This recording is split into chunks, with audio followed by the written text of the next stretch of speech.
The War of 1812. A conflict that would shape a young nation's destiny. It was a war born out of frustration, fueled by a desire for respect and independence on the world stage. The newly formed United States, still finding its footing after the American Revolution, found itself locked in a bitter struggle with Great Britain, the world's dominant superpower. At the heart of the conflict were a series of grievances that had been simmering for years. The British, engaged in a global struggle with Napoleon's France, implemented policies that directly challenged American sovereignty and neutrality. These policies, aimed at crippling the French war effort, would have profound consequences for the young nation across the Atlantic. The British Navy, desperate for manpower, resorted to the practice of impressment, forcibly seizing American sailors and forcing them into service on British warships. This blatant disregard for American citizenship infuriated the American public and government alike. Adding fuel to the fire were British trade restrictions. Seeking to stranglehold the French economy, the British imposed blockades and issued orders in council that severely hampered American trade. American ships found themselves caught in the crossfire, their cargoes seized, and their crews harassed.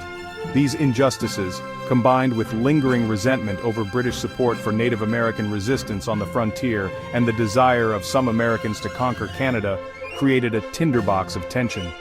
By 1812, the flames of war, ignited by years of simmering grievances, were impossible to contain. The United States, determined to assert its independence and protect its interests, declared war on Great Britain. Imagine yourself as a young American sailor in the early 1800s. The world is your oyster, the vast Atlantic Ocean your highway to adventure and prosperity. You set sail from a bustling port, the American flag billowing proudly above you, a symbol of freedom and opportunity. But danger lurks on the horizon. A British warship, a menacing behemoth bearing down on your much smaller vessel, fires a shot across your bow, a signal to heave to. Armed British sailors board your ship, their faces grim, their intentions clear. They are looking for men to press into service in the Royal Navy, and you fit the bill. This was the terrifying reality faced by countless American sailors during the years leading up to the War of 1812. The British practice of impressment, a relic of archaic maritime law, cut to the very heart of American sovereignty. It was a direct assault on American citizenship, a violation of the fundamental right to freedom. As if the indignity of impressment wasn't enough, American merchants and ship owners faced another challenge, suffocating British trade restrictions. The Napoleonic Wars had plunged Europe into chaos, and Great Britain, determined to starve France into submission, implemented a series of measures that crippled American trade. The British Orders in Council, issued in 1807, declared that neutral ships, including those from the United States, could not trade with France or its allies without first submitting to British inspection and paying exorbitant fees. These regulations were a blatant attempt to control American commerce and bend the young nation to its will. American ships found themselves caught between a rock and a hard place. Defiance meant risking seizure by the British Navy, while compliance meant accepting British dominance and sacrificing American economic interests. The situation was untenable, the frustration palpable. The cries of free trade and sailors' rights echoed through the halls of Congress, a rallying cry for a nation on the brink of war. As tensions escalated between the United States and Great Britain, a parallel struggle was unfolding in the heartland of North America. Native American tribes, caught in the middle of a clash of empires, faced an impossible choice: side with the British, their longtime allies, or the Americans, their encroaching neighbors. The British, eager to exploit any opportunity to weaken the United States, actively cultivated alliances with Native American tribes. They provided arms, ammunition, and promises of support in their struggle to resist American expansion. Tecumseh, a charismatic Shawnee chief, emerged as a powerful leader of Native American resistance. He understood that the survival of his people depended on unity and the ability to resist American encroachment on their lands.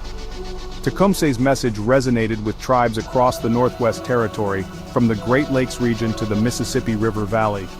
They had witnessed firsthand the relentless westward expansion of American settlers, the treaties broken, and the lands seized. The British saw in Tecumseh and his followers a valuable ally, a force that could be unleashed against the Americans. British agents provided weapons and supplies to Tecumseh's Confederacy, fueling the flames of resistance. The War of 1812 provided Tecumseh and his warriors with an opportunity to strike a blow against their common enemy. They joined forces with the British, fighting alongside them in key battles and raids along the American frontier. The conflict in the West was brutal and unforgiving, a testament to the desperation and determination of both sides. For Native Americans, it was a fight for survival, a last stand against an encroaching tide. For the Americans, it was a battle for control of the frontier, a struggle to secure their borders and fulfill their manifest destiny. The road to war is rarely paved with unity. As tensions with Great Britain escalated in the early 1800s, the United States found itself deeply divided. While many Americans, particularly in the Northeast, favored diplomacy and sought to avoid conflict, a growing chorus of voices, primarily from the South and West, demanded action. These ardent nationalists, known as war hawks, viewed the escalating crisis with Great Britain as an opportunity to assert American power and expand its territory. They chafed under what they perceived as British insults and viewed war as a necessary evil, a crucible from which a stronger and more respected nation would emerge. The war hawks, led by figures like Henry Clay of Kentucky and John C. Calhoun of South Carolina, used their considerable political skills to sway public opinion. They delivered fiery speeches in Congress, denouncing British aggression and painting a vision of a North America free from foreign influence. Canada, a vast and sparsely populated British colony to the north, became a focal point for the war hawks' ambitions. They argued that conquering Canada would not only eliminate a potential British staging ground, but also provide valuable land for American settlers and farmers. "On to Canada" became a rallying cry for expansionists, a testament to their belief that the destiny of the United States lay in westward expansion. However, not all Americans shared the war hawks' enthusiasm for war. Many, particularly in the Northeast, where trade with Great Britain was vital to the economy, viewed the prospect of conflict with trepidation. They argued that war would be costly, disruptive, and ultimately harmful to American interests. Despite these objections, the war hawks' influence proved decisive. Fueled by a potent mix of nationalism, resentment towards Great Britain, and a thirst for expansion, the United States, on June 18, 1812, declared war on Great Britain. The die was cast, and the young nation was plunged into a conflict that would test its resolve and shape its destiny.